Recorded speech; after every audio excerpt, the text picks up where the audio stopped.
This episode is powered by Kaka, the trading sidekick with more opinions than a CNBC analyst and more spunk than the VIX at 25. Sick of regional bank fraud dramas and headline whiplash? Don't forget to pay your visit at stockkaka.my.canva.site, where the only thing collapsing is our faith in bank underwriting standards, not your portfolio strategy. Welcome to the deep dive. Okay, it's the week of October 20th, 2025, and the market feels a bit, well, schizophrenic, doesn't it? It really does. You've got the S&P 500 hovering near, 6,664, acting like everything's just fine. Right, but then you look under the hood, regional banks are basically confessing to major fraud. And gold. Gold's on this absolutely wild, historic tear, 9th week, straight up. While Bitcoin seems to have completely forgotten that October is supposed to be Uptober. It's not looking good there. Exactly. It's this massive pile of contradictions. So our mission today really is to slice through that noise. Figure out what's actually going on. Yeah.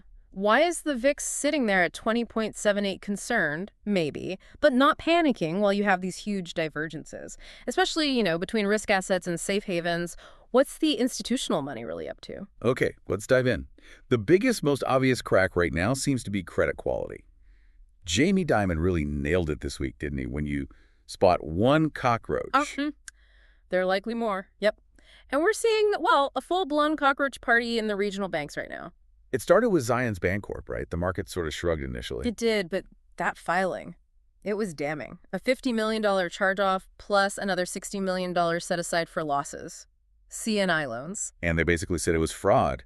Borrowers at their California unit misrepresenting facts. Which is just a polite way of saying fraud, yes. And it wasn't just Zions. No, Western Alliance followed right after, alleging fraud too over a credit facility. And boom, both stocks tanked, dragged the whole KBW bank index down, 7% for the month? But is this just a regional bank thing?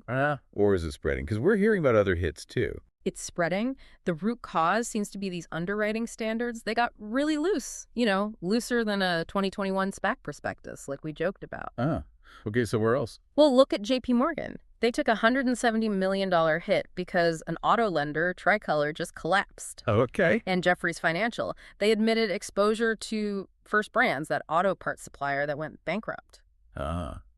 So the common theme is bad debt, poorly underwritten, now coming home to roost. Exactly. It feels less like isolated incidents and more like a systemic end-of-cycle kind of problem brewing. It sounds pretty alarming. Yet the S&P is still up near 6,700. What gives? And that's the core tension, isn't it? You've got analysts, Raymond James, RBC Capital, sticking to the script. Oh, it's just a one-off credit hiccup. They point to solid loan reserves. But the smart money seems to be voting with its feet, quietly. We're hearing those dark pool whispers. Explain that for folks maybe not familiar with the term, dark pool whispers. Sure. So we're talking about very large institutional trades, huge blocks of shares that happen off the main exchanges. They're designed to hide the buying or selling pressure. Okay.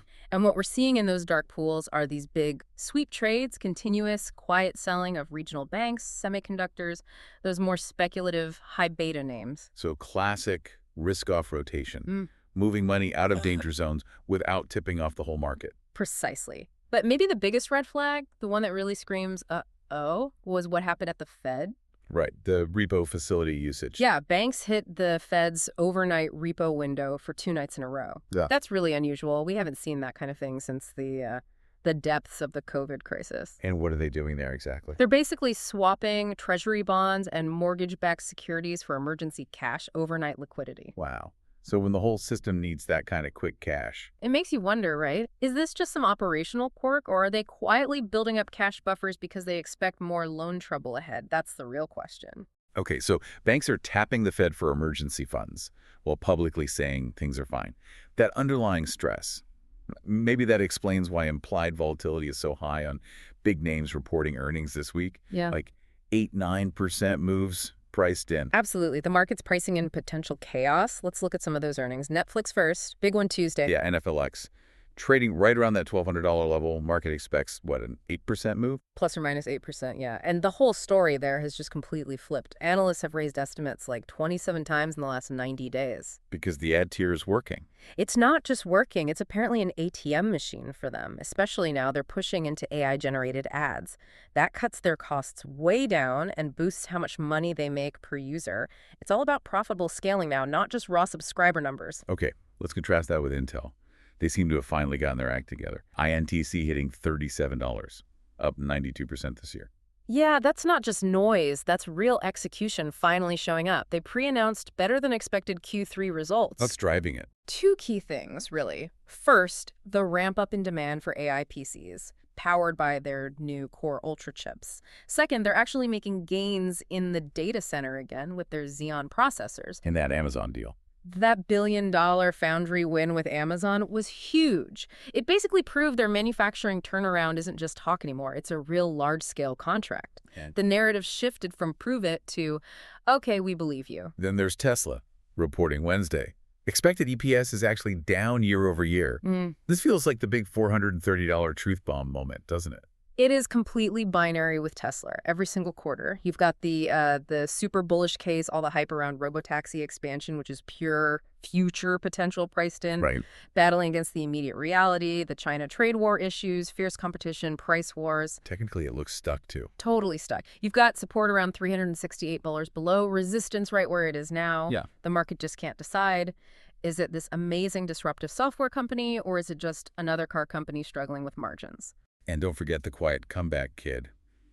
IBM. People thought it was just boomer nostalgia, but it's actually doing things. IBM's been strong, up 16% this month, hitting targets near $315. They're actually delivering on the enterprise side, rolling out faster Power 11 servers, partnering with AMD on quantum supercomputing. So it's a real pivot. It seems like a quiet but successful shift towards AI and next-gen computing that a lot of people just missed because they were focused on the legacy stuff. One more quick mention before we move on. Intuitive Surgical, ISRG, $446. The signal there was interesting, coming from Congress. Yeah, that's always a fun one to watch. You saw several members of Congress buying ISRG shares before earnings. It's like Wall Street's favorite legal insider trading signal. And the fundamentals look good too. Very solid. Their new Da Vinci 5 robot sells for $1.5 million a pop. Placements are strong, and they expect procedure growth around 18% year over year. The market sees it as this durable, high-margin growth story, kind of insulated from the broader macro mess. Okay, let's pivot to maybe the most dramatic split in the market right now. This huge divergence between gold and Bitcoin. Yeah, it's stark. Bitcoin is supposed to love October, Uptober. right?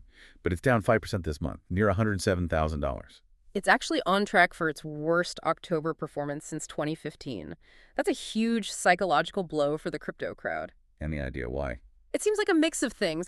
The ongoing US-China tariff stuff creates regulatory jitters. Liquidity is apparently very weak, and there were, $1.2 billion in liquidations recently that just crushed any upward momentum. Still up a lot year over year, though. Oh yeah, still up like 74% year over year. But failing this hard in its historically best month, that tells you the immediate risk appetite just isn't there right now. Meanwhile, gold. Gold is acting like it's the only asset anyone wants. Ninth straight weekly gain, up 9% last week alone, $4,250 an ounce. It's absolutely historic momentum. You've got HSBC already raising their 2025 forecast to over $3,300, and they're talking about maybe $5,000 an ounce by 2026. What's fueling that? Just panic. It's a combination. Definitely geopolitical chaos. People are fleeing uncertainty. And, crucially, clear weakness in the US dollar. That's classic fuel for gold. But here's the thing. 9 weeks straight up. That feels parabolic. Doesn't history warn us about moves like this? Oh, absolutely. Parabolic moves almost never end well, or at least not gently. When something goes vertical like this for 9 straight weeks, it gets incredibly overbought from a technical standpoint. So a correction is due. A sharp reversal, or at least some serious volatility, feels almost inevitable. You just can't sustain that kind of momentum without a pullback to shake out the latecomers and reset things. The risk of a snapback is really high right now, even if the longer-term reasons for owning gold are still there. Okay, let's tie this all together with the technical levels and the broader macro picture. S&P closed Friday at 6,664.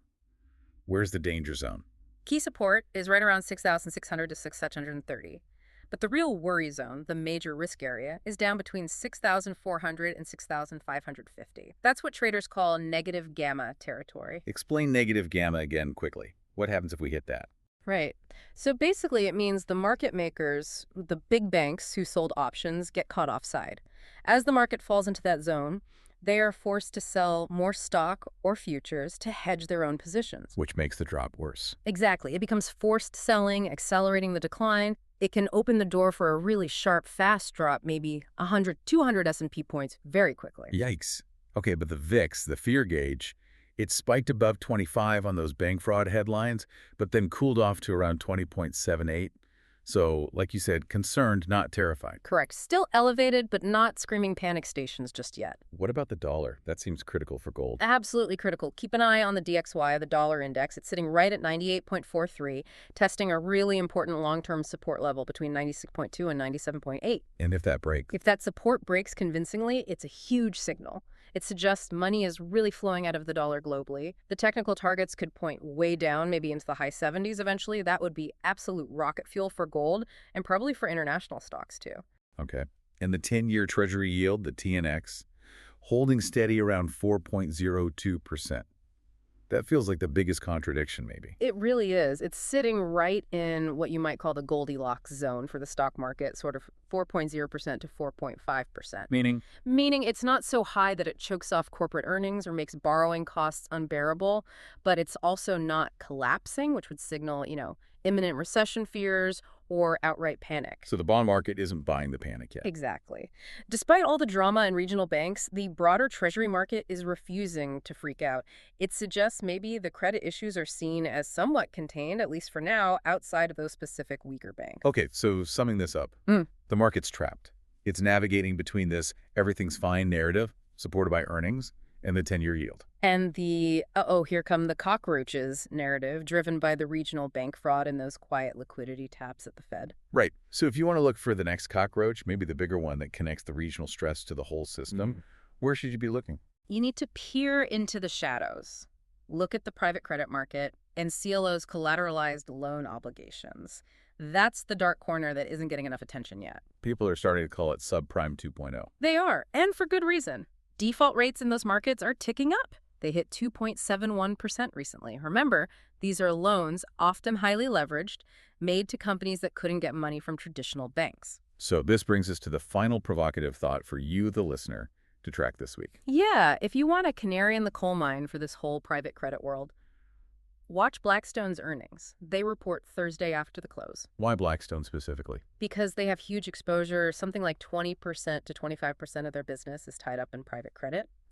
Their results, what they say about loan quality and defaults in their portfolio, will give you a really important read on the health of that entire massive leveraged market. So if Blackstone shows big problems, then the regional bank stuff might just be the opening act. That's where the real systemic risk could be lurking. Wow. Okay. So stay sharp, stay skeptical, and maybe keep those stops a little tighter than usual. Absolutely. When you've got banks playing fraud whack-a-mole, gold going parabolic, and Bitcoin forgetting what month it is, certainty is off the table. The only certainty is uncertainty. Pretty much. Sometimes the best move is just to be cautious, wait for a bit more clarity, find out if those cockroaches are multiplying or if maybe they get contained. And please read the footnotes on those earnings reports. We'll see you next time.